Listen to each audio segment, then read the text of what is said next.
Welcome to Reddit Stories, where OP's parents are trying to make her buy her sister a house. Am I the jerk for refusing to co-sign my sister's mortgage after my parents went behind my back? I, 28 female, have been busting my butt saving for my own house for years now. I work in software and I've been careful with my money. I don't live fancy, but I make decent money and I'm proud of what I've built. A down payment for a house isn't something that just appears overnight. You grind for it, you budget, skip trips, and keep your head down until you finally get close enough to see that goal. So when my parents called me about a house near them and said that they had good news, I thought they had found something they wanted me to look at for myself. But I was wrong. They had already made an offer, but for my younger sister and without even telling me. Now my sister, who's 25, is still in grad school. She's got little to no credit, barely any savings, and no real job yet. Apparently, my parents found this cute little house near their place and decided that it would be perfect for her.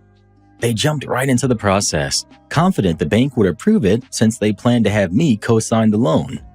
When they told me, I just sat there speechless. My mom was like, "You have the best credit score, honey. This will be easy.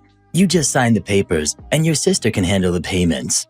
Then my dad added, "We might need you to help with the down payment a little, but it'll all work out."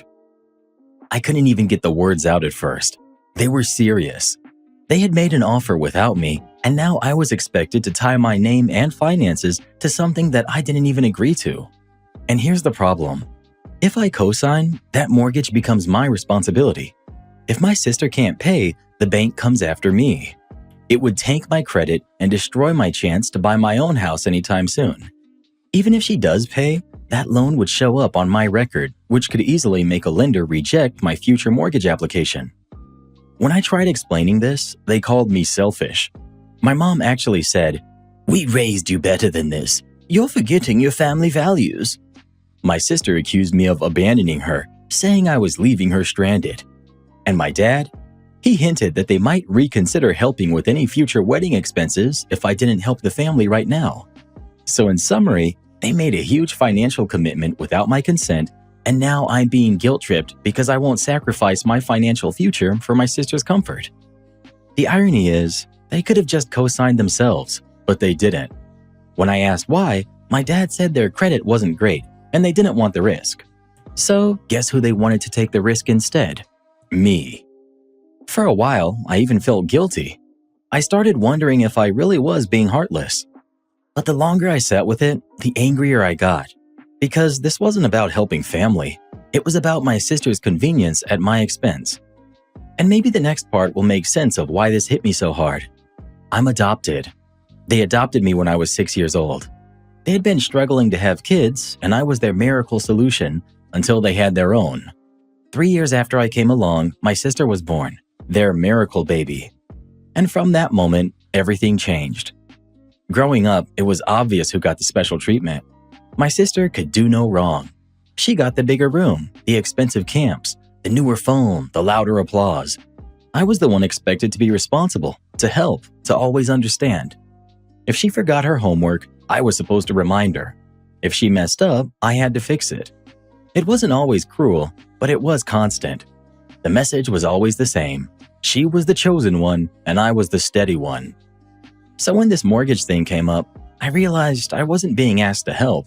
I was being used again. Because I'm the one who's good with money, the one with the good head on her shoulders, and the one who doesn't say no. I love my family, but this time I just can't do it. I can't risk my credit, my savings, and my peace of mind just because they can't say no to my sister. So now the house deal is on hold. My parents are furious, and my sister's blowing up my phone calling me a monster. I feel like the family scapegoat all over again, but I'm standing firm.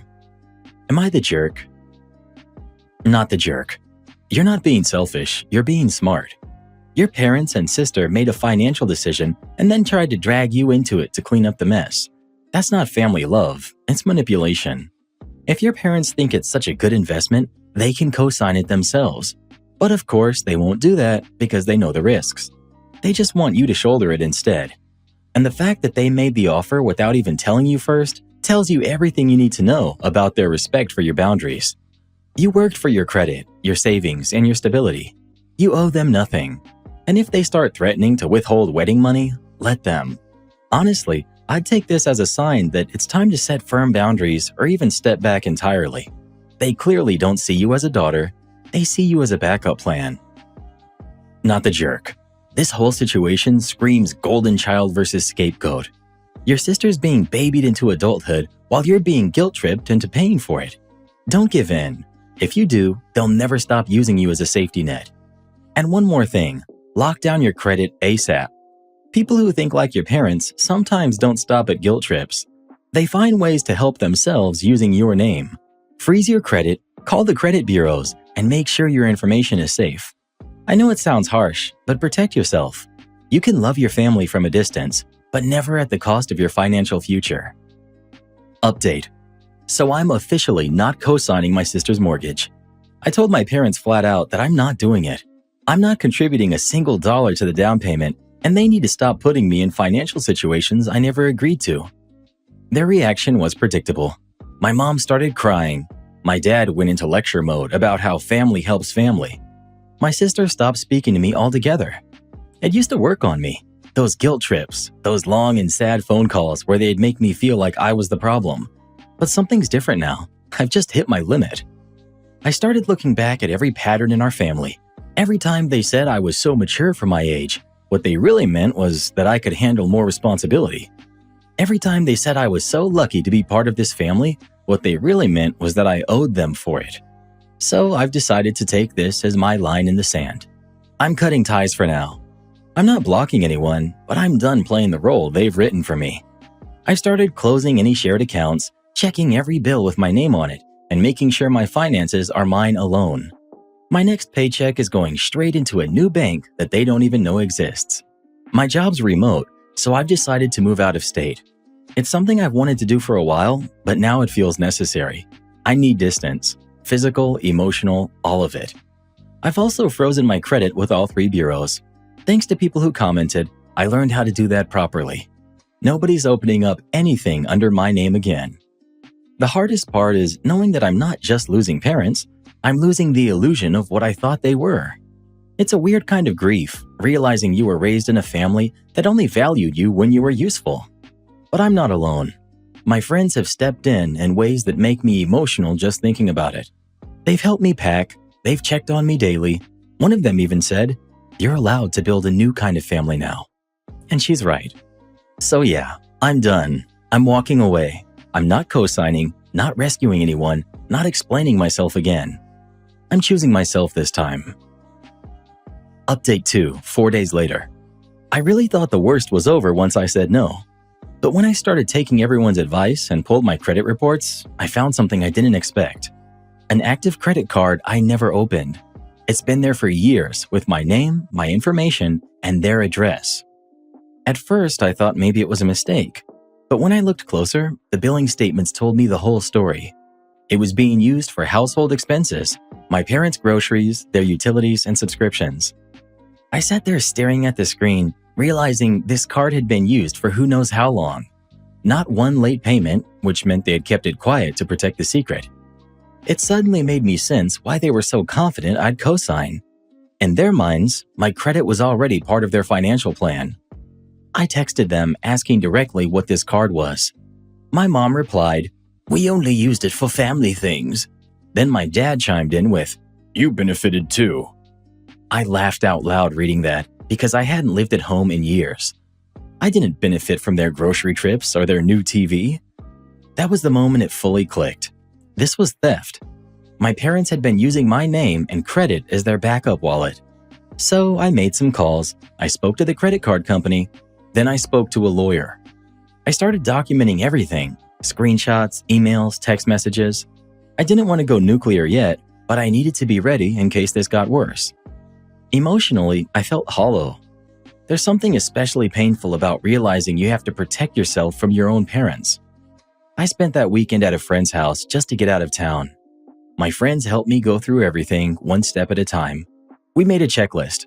Dispute charges, close the account, lock down my social, set up fraud alerts, move as soon as possible. It's strange, but I didn't even cry. I just felt done. Like the part of me that kept hoping they'd ever change had finally gone quiet. So that's where I'm at now, dealing with identity theft from my own family, figuring out the next steps legally, and preparing to start over. Update 3, 10 months later. I thought this chapter of my life was closed. I had moved to another state, changed my address, opened new accounts, froze my credit, and even got a new job. I really believed the distance would protect me. But then this week, a letter arrived from the county recorder's office. It was about a newly recorded deed of trust. My name was on it, as well as my current address, which only a few people had. I opened the file, and there it was. My full legal name listed as a co-borrower on a home loan and a signature that was supposed to be mine. It was the same house, my sister's. I thought maybe it was some clerical error, but when I pulled the full record, it was all there. The loan documents, the notarization, everything. And all of it was forged. I wasn't even in the same state when they claimed I signed it. I called the lender's fraud department and asked for the electronic signature audit trail. The IP address used for my signature? My parents' Wi-Fi network. Shocking, I know. I then emailed the notary asking for clarification. She responded, and this part still makes my blood boil, that she saw me over FaceTime and confirmed my ID from a photo my mother had provided. She admitted that in writing. Now that is not a misunderstanding. That's a crime. So I filed a police report for identity theft and forgery. I attached everything: the deed with the fake signature, the notary's written admission, the IP logs, and proof I was in another state. I also filed an FTC identity theft affidavit, a complaint with the State Notary Commission, and hired an attorney. My lawyer said this wasn't just fraud, but deliberate, coordinated deception. They had used my information again, thinking I wouldn't find out. I sent my parents a cease and desist letter through my lawyer. All contact is email only from now on. No phone calls, no visits, not even for invented family emergencies. And I made it clear, I'm not giving them time to fix it quietly. I'm not protecting them so my sister can keep the house. If it falls apart, that's on them. They built it on lies, and if it collapses, that's their consequence. I keep hearing people say, but she'll lose her house. My answer is simple. If your roof depends on a forged co-borrower, you never had a house. You had a countdown. What your parents did isn't just bad parenting. It's felony-level identity theft. You've handled this very well, OP. You protected yourself, gathered proof, and went through every legal channel. Don't back down. They chose to burn that bridge. And your line about the house is perfect. That family built their life on a lie, and now they get to live with the consequences. You did everything right. Stay strong and keep every single receipt. Imagine finding out your parents didn't just guilt trip you, they literally took out a house in your name. Yeah, that's not parenting. That's grand theft, family edition. Am I the jerk for leaving one of my brother's kids out of a trip, but taking the rest? I, 35 female, live and work abroad now, but I'm from the Midwest. My brother Jason, who's 43, and I grew up in a small, working-class town where people didn't have much, but we always had what we needed. Our parents, who are in their 70s, did what they could for us, and we learned early to be resourceful. Jason got married right out of high school to Tiffany, who's 40, who at the time was, well, the kind of girl people noticed. She was wild, always out with friends, drinking, partying, living like life owed her a good time. My brother was the exact opposite. He's a dweeb, to put it nicely. Quiet, kind of a nerd, and honestly not ready for any of it. But she was pretty, and I guess that was all it took for him to fall headfirst into something that he couldn't keep up with. They had Jace, who's 19, Jeff, who's 17, and Hannah, who's 12. Their marriage fell apart before Hannah was even born.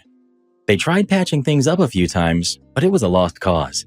Tiffany kept drinking, kept disappearing, and when they finally divorced, Jason ended up with joint custody. After a while, he met Jenny, who's 43. At first, I thought she was good for him. She was steady, worked hard, had her act together. She wasn't flashy or dramatic like Tiff. I thought maybe he had finally gotten lucky this time. They dated for a while, got married, and before long, they had Daisy, who's now 10.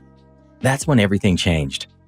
Jenny quit her job and decided she was going to be a stay-at-home mom, but only to Daisy, not to the 3 kids Jason already had. She didn't even pretend to care about them. Jason started working longer hours to make up for the lost income, And from that point on, it became clear that Ginny ran the household.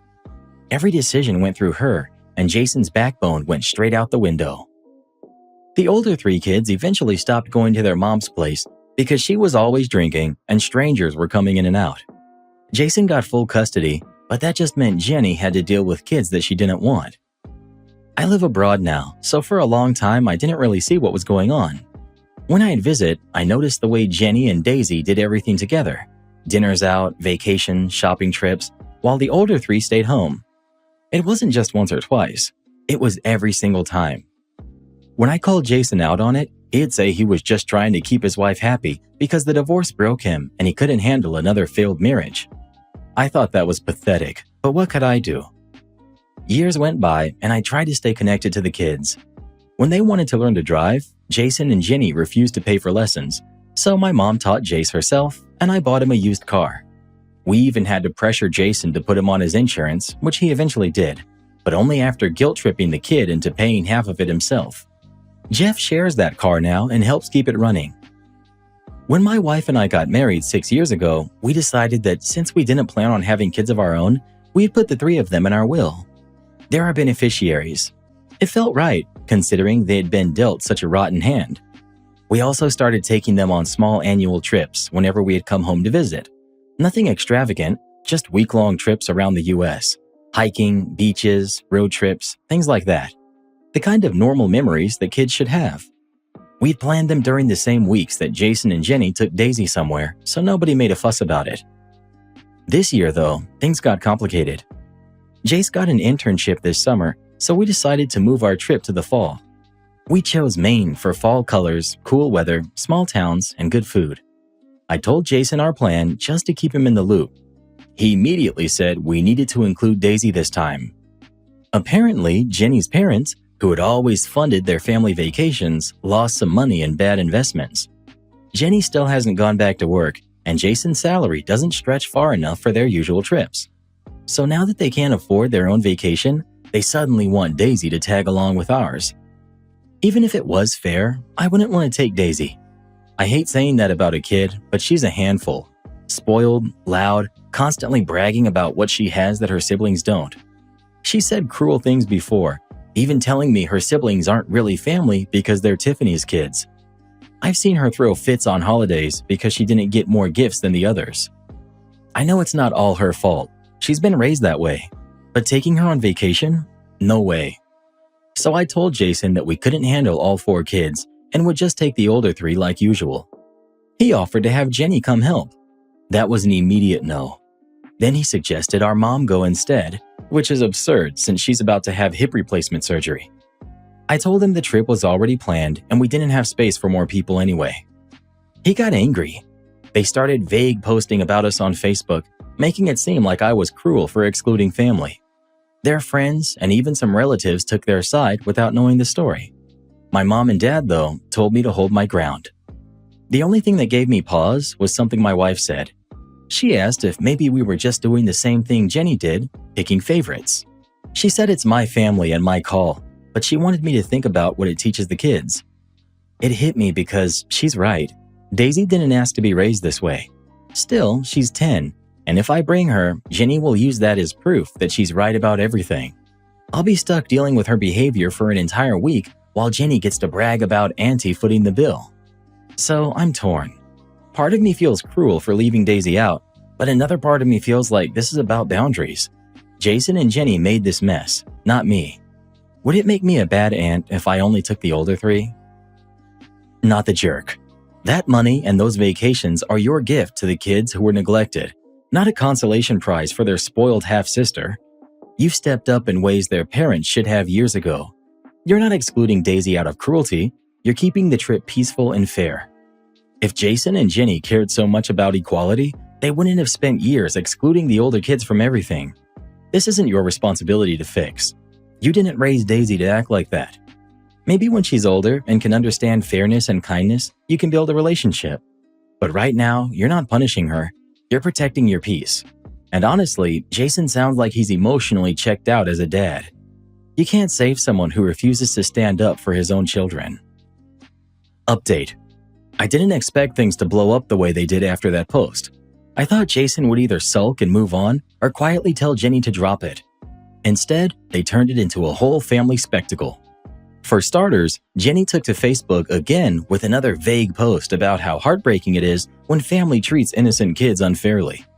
Her friends flooded the comments with, "You're such a good mom," and "Some people just don't understand family."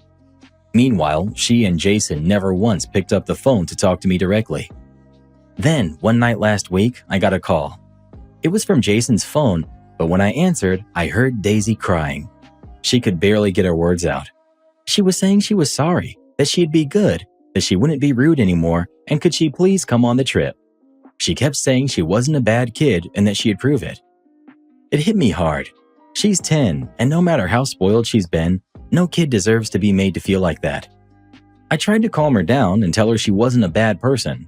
I said her aunts loved her very much, that this wasn't about her. But before I could finish, Jason snatched the phone and said, "See what you've done." Then he hung up. The next morning, I woke up to another Facebook post about how some people enjoying hearing little kids cry. I saw red, but I didn't respond. I didn't want to feed into their drama. I reached out to my mom and my nephews to see what was going on. Apparently, Jason and Jenny had told Daisy that if she couldn't go on the trip, it was because she had been bad, that she had ruined things for herself. My mom told me Daisy's been crying for days. I started digging more because something wasn't adding up. Turns out, Jason and Jenny's financial situation is worse than I thought. Jenny's parents had been paying for almost everything: tuition for Daisy's private school, vacations, even part of their mortgage. But now that money's gone. I guess they told Daisy she had to choose between her school and the vacation, and she chose school. Now they can't afford either. It's awful, but that explains why they're so desperate for me to take her. From what Jeff told me, things at home are tense. Jenny spends most of her time locked in the bedroom, Jason's constantly at work, and the house runs on autopilot. He said Hannah's been staying with her best friend all summer to avoid the chaos. Jace's internship has kept him busy, and Jeff works part-time to save up for college. The three of them are holding it together, but I can tell they're exhausted. And yet, through all of this, Jason and Jenny still think they're the victims. For the record, I don't hate Daisy. She's a kid. She can be sweet, funny, even thoughtful when she's not in her parent's shadow. But the thought of dealing with Jenny for even a second makes my skin crawl. I know that if I take Daisy, Jenny will find a way to make it about her. She'll twist it into proof that I came around or realized my mistake. I'm still taking the trip with the older three. They've earned it. They deserve 1 week where they don't have to deal with their parents' chaos. As for Jason and Jenny, they can deal with the mess that they created. Update 2. Things have somehow gotten worse and weirder. I mentioned before that Jenny was still doing her vague posting routine, right? Well, one of her cousins reached out to me out of nowhere. I barely remember this woman. I think she came to Jason and Jenny's wedding, maybe a couple of holidays. She told me she needed to talk, so we set up a time to FaceTime since I'm on the other side of the world and time zones are a nightmare. She starts by telling me that Jenny and Jason haven't actually lost money the way they've been telling everyone. Her parents didn't go broke. They cut her off. Apparently, Jenny's been lying to everyone, even my parents, saying her parents fell on hard times and couldn't help them anymore. In reality, her parents found out what was happening with the kids and pulled the plug. Here's how it came out. A while back, Jenny complained to my mom that she was trapped raising her husband's 3 kids from his first marriage. She said it felt like she had a 16-year sentence. My mom, being my mom, didn't hold back. She said something like, "If having Hannah in the house is such a burden, she can come live with us." It was half sarcasm, half frustration. Jenny held on to that. When Jace graduated high school, Jenny and Jason told him he couldn't keep living there. He had to find his own place. They're planning the same thing for Jeff. And when Jenny's parents heard about this, they were shocked. They had been under the impression that the older kids were living mostly with my parents by choice. Jenny told them I was the one paying for the older kids' private schooling. Another lie. When her mom found out, she called Jenny and basically told her off. She said, "You can't tell an 18-year-old he's an adult and on his own while taking money from us like you're still raising kids." Jenny lost it, and that phone call ended with her parents cutting her off completely. The cousin said her parents had been giving Jason and Jenny tens of thousands of dollars a year, believing that they were helping with family expenses. They had no idea it was going straight to Daisy's tuition and vacations that excluded the older three. Her parents were horrified. They also realized that Jenny had been telling them that I spoiled the older kids and ignored Daisy. She made up stories about vacations I supposedly took the others on and left Daisy home crying. Meanwhile, I was literally the only one trying to treat all four fairly. Jenny's parents are done with her. They stopped answering her calls and refused to talk to anyone defending her. They told the cousin they had had enough of the lies. When I heard all of this, I just sat there in shock. It was vindicating, but depressing. Jenny's house of cards finally collapsed. She's working again, but she's been out of the workforce for 10 years, and it's not going well. I feel bad for Daisy. She didn't cause this, but she's going to feel it the most. I wish I could say this was over, but I doubt it. My mom's keeping an eye on things, and I'm staying in touch with the kids. They're tough, and they know they've got me and my wife behind them. But Jason and Jenny, they've made their bed. Update 3. It's been a couple of months since my last update, and a lot has happened. We finally took our trip to Maine. Just me, my wife, and the older 3 kids. It was perfect. Crisp air, fall leaves, cozy cabins, quiet lakes. No family drama, just peace for us and the kids. We hiked, went apple picking, stayed up late watching movies. For once, they got to just be kids. Jeff said it was the best week of his life, and that alone made it worth everything. Meanwhile, Jason and Jenny were busy self-destructing. I found out from my mom that Jenny's been trying this new thing where she favors Hannah, buying her clothes, taking her out, trying to make Daisy jealous. It's twisted, and I think even Hannah knows what's going on. She's polite about it, but doesn't buy into it. As for Jason, he's still doing what he does best. Nothing. He's been snapping at my mom for turning me against him, which is funny because he did that all on his own. He made some rude comment about my wife to her a few weeks ago, and when I confronted him, he said I should stop talking about his family. I told him I'd talk about his wife because she's cruel, and he's too weak to stop her. That ended that conversation. There's a strange peace in finally being done with him. I'm sad for the kids, but I've realized that you can't help someone who doesn't want to be helped. On a side note, Jace reached out to me recently with something unexpected. He said Tiffany, their biological mom, contacted him out of the blue. She's been living in California, apparently sober now, remarried, and trying to make amends. She offered to pay for his flight out to see her.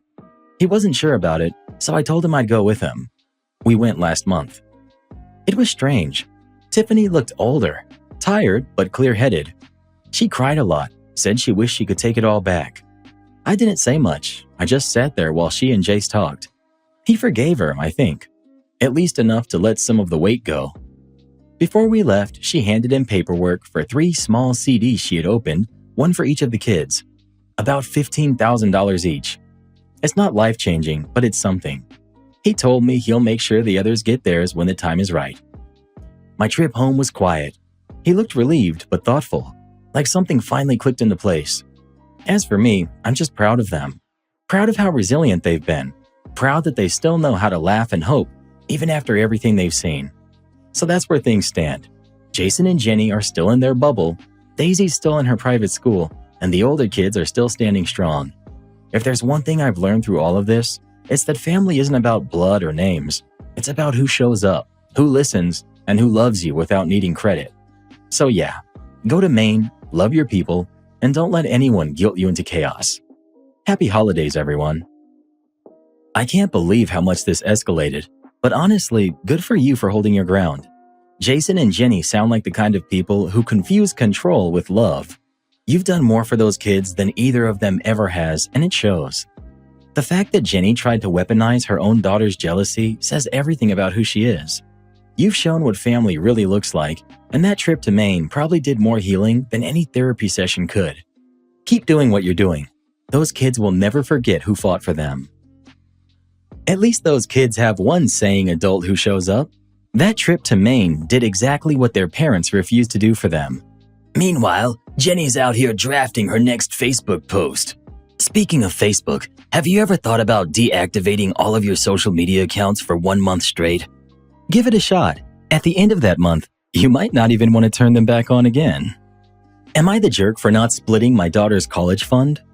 I didn't expect to be arguing with my husband about college money. I really didn't.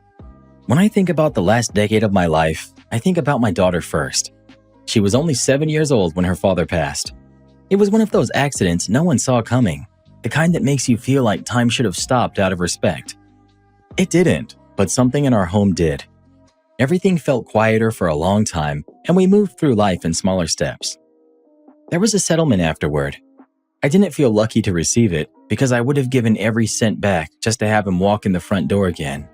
But I also knew that our daughter deserved the chance to grow up without feeling like loss meant limitations. So I put most of the money in a trust for her education. I kept some for our life at the time because we still had to eat and pay the bills and try to enjoy small things. But the trust was for her. I never once thought of it as mine. Years passed and life softened for us. I eventually remarried a kind man. He had 2 kids, a daughter my daughter's age and a younger son. We blended the way most families do. Some awkward moments, some good ones, some small victories like the first time all the kids laughed at the same joke. We raised them together and we didn't track who bought what or who paid for which shoes. We simply lived like a household that made do. Both girls are high school seniors now. My daughter worked herself into the school that her father once attended. She keeps one of his old sweatshirts and she wore it the night she got her admission letter. She read it, covered her face with her hands, and started crying. I just put my hands on her shoulders and stayed there with her. My stepdaughter got into a wonderful program too, one that fits her perfectly. I was happy for her. I've watched her grow up as well. I have no less affection for her because she didn't come from me. But then came the conversation about money. My husband sat across from me at the kitchen table one night. He said that his daughter was going to need loans unless we did something. I said we could help where we could, but yes, she might need some. It's not uncommon. I too had loans. Plenty of people do. He looked at me in a way that made my shoulders tense. He said he thought it would be fair to divide my daughter's trust among all 3 kids. That way, the girls could go to school debt-free and his son would have something set aside for adulthood too. I asked him if he was being serious. He said, of course. They're all siblings and we raised them together. We should treat them equally. I told him that the trust wasn't mine to divide. It came from her father's death, and it's the closest thing she has left of him besides photos and stories. It was meant for her future, not for us to redistribute. He accused me of teaching her to be selfish. He said I was choosing her over the others, and that I must not see his children as mine. I didn't raise my voice. I simply said that the reason my daughter will graduate without debt is because her father died young. His children still have both of their parents. They haven't paid the same price. That's not equality. That's erasing what she lost. He didn't like that answer, and I didn't like the conversation at all. I haven't asked my daughter about any of this. I don't want her to feel that she has to say yes, to sacrifice something so deeply tied to grief just to keep peace in the house. I won't do that to her. So I'm asking if I'm wrong to hold this boundary, because the more I defend her right to keep what was meant for her, the more I feel like I'm being painted as the villain. I don't see myself as one. I see myself as a mother who's trying to do right by the child she had with a man who isn't here to speak for himself. And I can't shake the feeling that I'm the only one in the house remembering that. You're not wrong.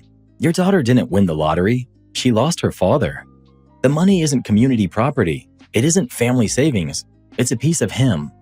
The fact that your husband thinks she should hand that over to make life easier for his kids tells you exactly how he views the situation. He's not fighting for fairness. He's fighting to avoid confronting the reality that he didn't save enough for his own kids. That's his responsibility, not your daughter's. Your husband didn't just ask for money. He framed your refusal as selfishness. That's manipulative. If he truly saw all 3 kids as equal, he would be looking for ways to support them himself, not demanding that your daughter pay the price. Keep the trust intact. Protect your daughter from being guilted into giving away what came from her loss. Update. My husband tried to speak to my daughter privately about the trust. He waited until I was at work. He told her that sharing would make everyone equal and that the others would resent her if she didn't. He told her it was the right thing to do. She came to me afterwards. She wasn't crying, but I could see how upset she was. I felt something settle inside me, heavy and still, like a door closing. I asked her what she wanted to do. She said she didn't want to give away the money because it felt like one of the last things her father gave her. She asked if that made her wrong. I told her no, and that was that. My marriage didn't survive what happened next. I couldn't stay with someone who went behind my back and tried to pull my daughter into a guilt trip to get access to something that was never his. I didn't yell, I didn't call him names. I just requested separation. It was strangely calm. The divorce was finalized this summer. I moved to a new city, new job, new house. It feels bare and strange for now, but I'm learning how to enjoy quiet again. My daughter is now a junior at her father's school. She plans to go to law school.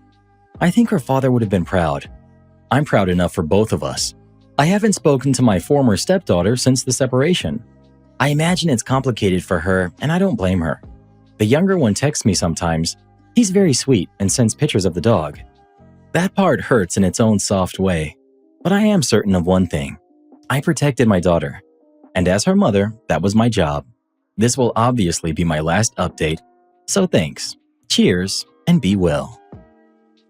You honored your daughter's father when he could no longer do it himself. That's what love is when it's grown up and quiet and steady. You didn't choose your daughter over anyone. You chose not to let someone else diminish her loss to make life more convenient for others. So the daughter kept her father's gift, went to her dream school, and built her own future? And the ex-husband learned that we're all family here doesn't mean your daughter needs to fund my children's tuition. My wife of 4 years is over-teaching our kids who are 2 and 4, and everything has to be a learning experience. No, my wife is not actually a teacher. Our kids are now at ages where they're becoming their own little people, and it's amazing. Our older son absolutely loves being a big brother, and the younger one is growing by leaps and bounds. Life is pretty good, except we can't leave the house without her turning it into some grand learning experience or skill-building opportunity. To illustrate, let's start with a recent trip to the grocery store. Our older son, who we'll call John, was walking, and the younger one, Bill, was riding in the cart. We had maybe 10 items to buy, just a quick, simple trip. But my wife started in on John immediately. John, can you count how many items are in the cart? What line should we go in? Do we need to wait our turn? Is it our turn yet? Oh, look, it's our turn. She went on and on and on. Everyone in line was rolling their eyes and giving me sympathetic looks. Sometimes my wife lets Bill, who's only 2, help with chores or meal prep, and it's the same story. Bill, this is a spoon. This is a knife. This is called a ladle, and this is what we do with it. This is a cup. These are noodles. He's 2, for heaven's sake. Every single thing is learned to death. The other night we went for a walk and a little kitten darted across the street. A normal parent might just ask their kid what animal it was. Say, good job if they said cat or kitten and move on.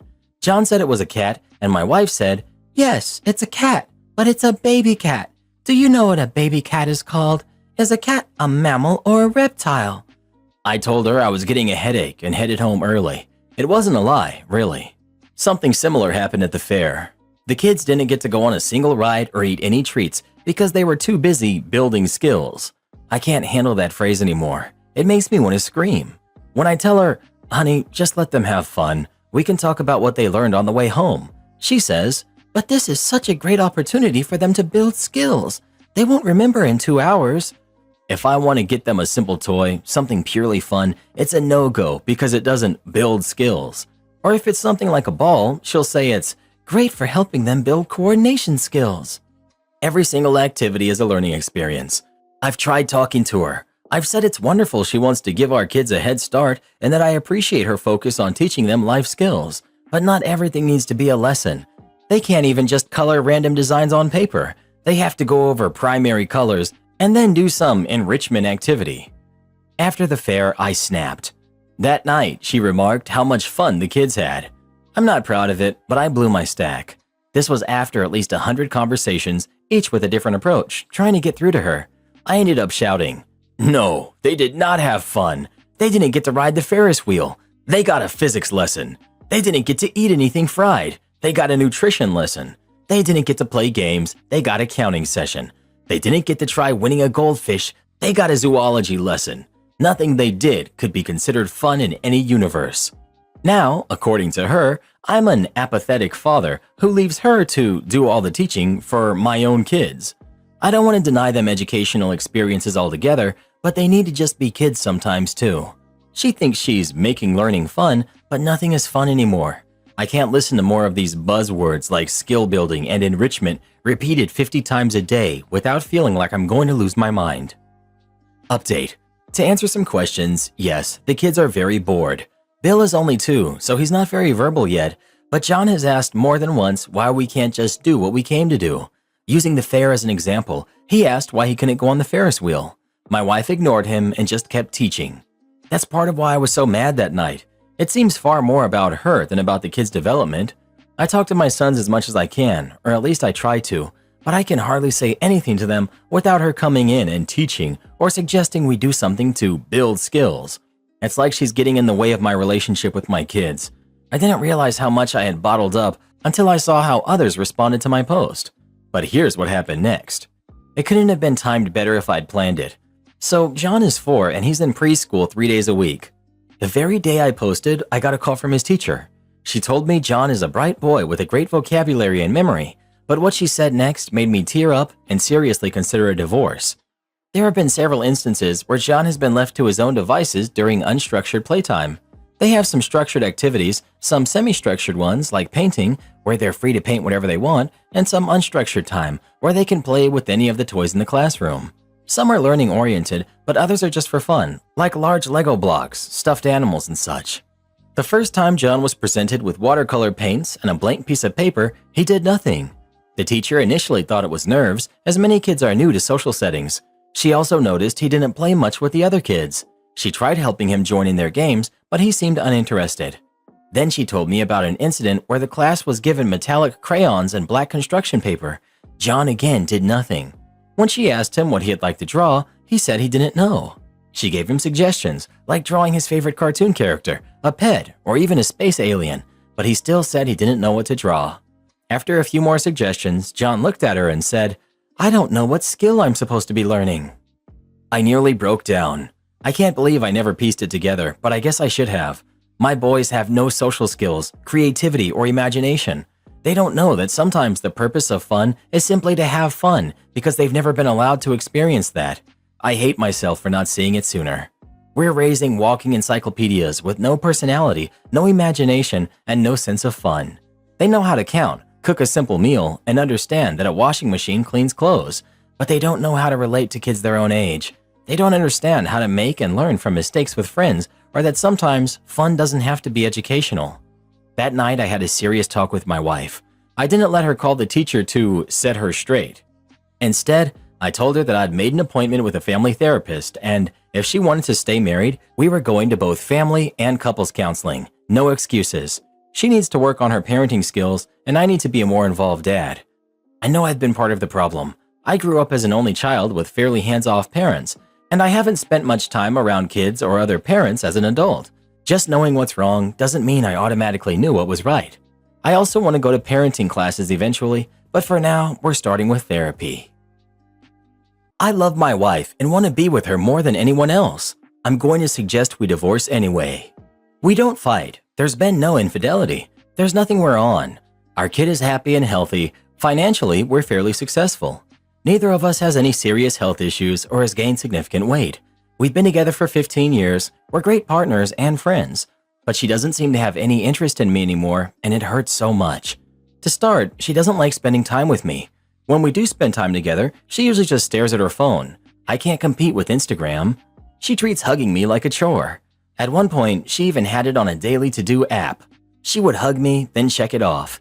It felt bad, like pity hugs, but it wasn't as bad as when she decided even that was too much effort. A kiss is something I have to initiate, or it doesn't happen at all. She seems to have no interest in it, and I rarely try anymore. We never hook up. Of course, it all started after we became parents, but at this point, I don't think that matters. For a while, I convinced myself that if I just did more, she'd finally feel better, have more time and energy to spend with me, and finally come around. But now, I do all the cooking, all the cleaning, and most of the parenting. I'm putting the toddler to bed almost every night, which isn't always easy. And when that's finally done, she's either already gone to bed or she's sitting there staring at her phone, with the kitchen a mess, waiting for me to clean it. I'm exhausted and it's changed nothing. I tried last week to talk about how it felt like she doesn't like me anymore.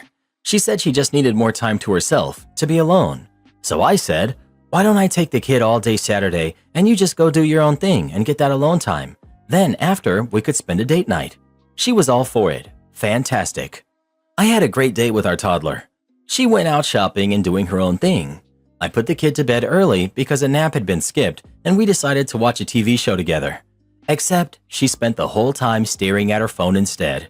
I doubt she could tell me much about what we watched. Occasionally, I'd laugh at something funny and she'd have no idea why. Fine, okay, maybe she's not liking the show. That happens. I made a suggestion we go back to the bedroom, which is how I usually try to get things started. She said yes, and for just a moment I got my hopes up. Maybe I'd finally given enough. Every time I kissed her, she started talking about something that she was thinking about, over and over, new topics, just basically demonstrating again and again that she had no interest in kissing me. For 15 minutes, each time I tried to make conversation. We laughed about stuff, discussed what needed to be done this week, and so on. But any attempt to restart anything romantic was rebuffed again and again with the same tactic. Oh sure, kissing was fine, but did I mention I bought a really cute shirt? I gave up. I said I needed to go do some chores. She helpfully suggested additional things I needed to do before bed, and then she went to bed and I went and did my chores, had a beer, and cried. But when morning came, I was at peace with it all. There is no person I want to be in a relationship with more than her. She's my best friend, my partner, a great parent, a genuinely funny person. But I don't want to be in a relationship with someone who isn't interested in me romantically. Am I being unfair to say that? My need is not just to hook up. My need is to be with someone who likes kissing me, who wants to be with me, someone who isn't bored of me. I can't change how she feels, but I can decide to change a situation that makes me feel terrible and lonely all the time. So I'm going to ask her to either go back to couples therapy or separate, and it's going to suck. No, there's no chance she's cheating. She's kind of incapable of being anything but brutally honest. It's caused problems in the past. If she were seeing someone else, I honestly think she'd tell me about it, strange as that sounds. Yes, this is my fault as well. I don't communicate enough about how I feel. I put her happiness ahead of my own too much. I'm getting therapy for that and more. I don't think it changes how she feels. It honestly doesn't sound like she's a great friend, partner, or parent. Are you sure you're not still seeing some idealized version of her? Because she sounds kind of awful. Maybe removing the rose-colored glasses would help you move on. OP. 15 years of good times is a lot of momentum to keep a relationship going. There are 1,000 positive things I can say about her, things I love about her, and none of them help explain the thing I need to get off my chest right now. But I've been smitten with her since the day we met. She's fascinating in ways very few women I've ever met are. She's the person I want most to be with. I heard my girlfriend talking about how hot my best friend is. My girlfriend Rachel, who's 30, and I, 30 male, have been together for 5 years with a strong relationship. However, yesterday, I accidentally overheard Rachel and her best friend Emily discussing my best friend Nick's appearance. He's 32 male. The conversation was predominantly Rachel describing Nick as ridiculously hot and charming. Emily asked Rachel why she chose me over Nick, and Rachel replied, laughing, as if Nick would have ever chosen me. I felt hurt, disrespected, and angry. At worst, it sounds like Rachel just wants to hook up with him. At best, she's being disrespectful to our relationship and me. When I confronted her later in private, Rachel apologized but dismissed the conversation as girl talk that I wasn't meant to hear. She claimed I'm overreacting and should focus on our relationship. We argued. I expressed my concerns, saying it's okay to have a crush, but to have a crush on my best friend, who we hang out with almost every day, and then to let her friend undermine our relationship is wrong on so many levels.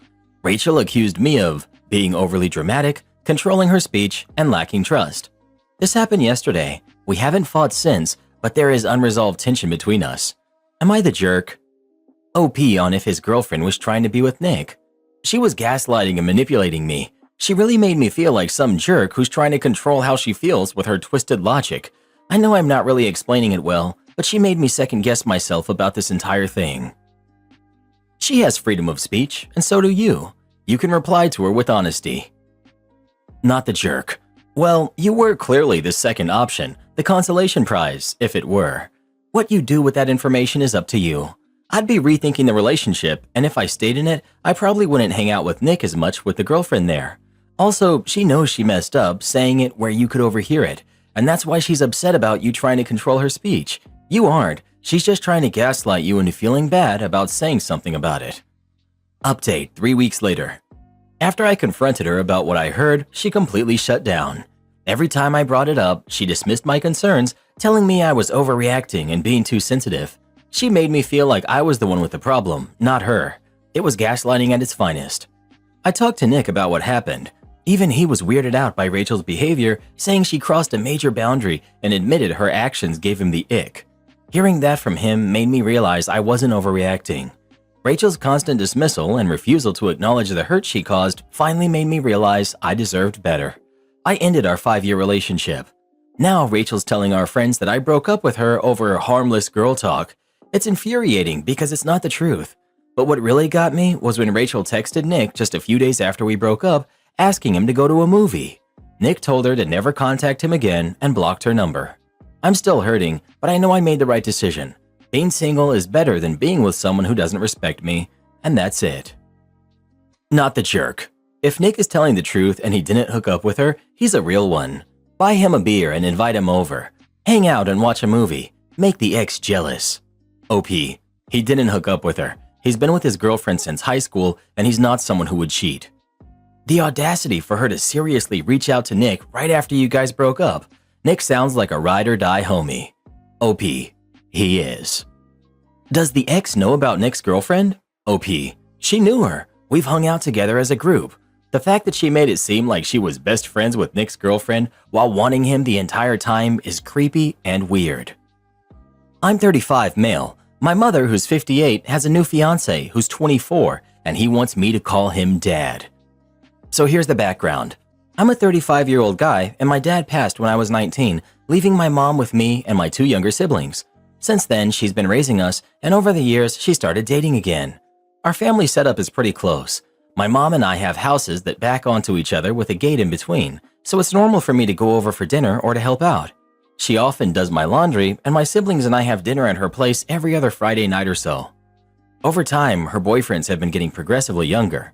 This never bothered us because we just want her to be happy. She's been upfront about wanting to remarry, and we've always been supportive.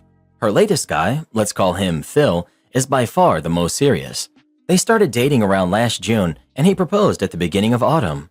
They're planning to get married next summer, and while my siblings and I were surprised at first, we're happy for her. Phil's a nice guy, and they seem to genuinely love each other. But here's where things start to get strange. This weekend, Phil calls me and asks if I could come over to their place. I figured he needed help with some do-it-yourself project, so I said sure, and after work I went over. When I got there, he called me Sport and said we needed to have a talk. I should mention he's got a habit of calling me and my brother names like Sport, Kid, Scout, Little Buddy, or even Red and Blue randomly. My brother is 30, by the way. Once he even called my sister Princess, but she shut that down pretty quickly. So he starts talking about how he's always wanted to be a father and raise a son of his own, then drops the bombshell. Now, I know I can never replace your father, but it would mean the world to me if you would call me Dad. I couldn't help it. I let out a little snicker. But then I realized he was serious. He looked like he was about to cry, and he didn't drop it.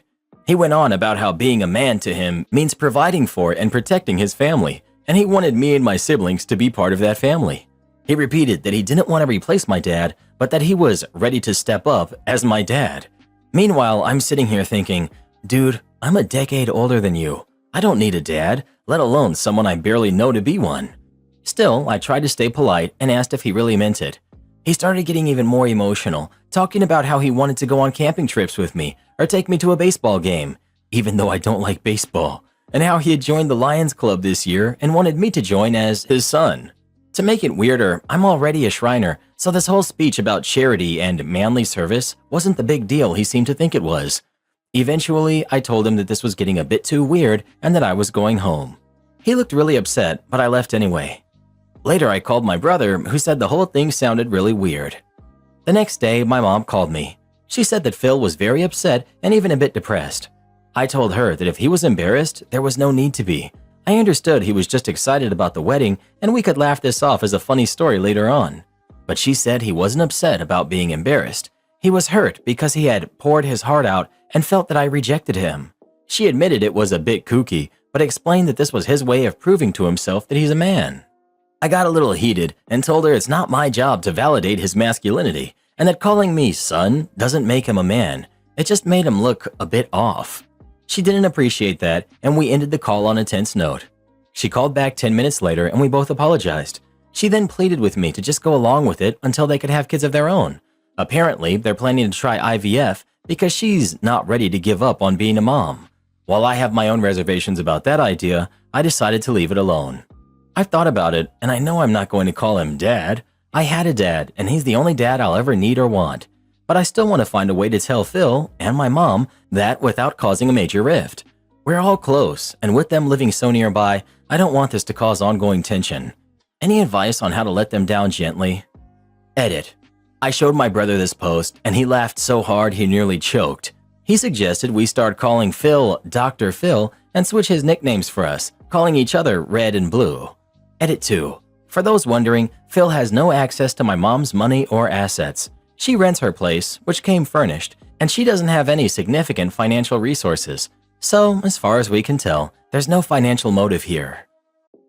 Your mom is really weird for dating this clearly mentally underdeveloped guy. Imagine you own a house that's fully paid off and your daughter's demanding to buy it from you for a fraction of what it's worth. That's exactly what happens in our next story. It just popped up on your screen. Give it a tap and come have a listen. You won't believe what happens next.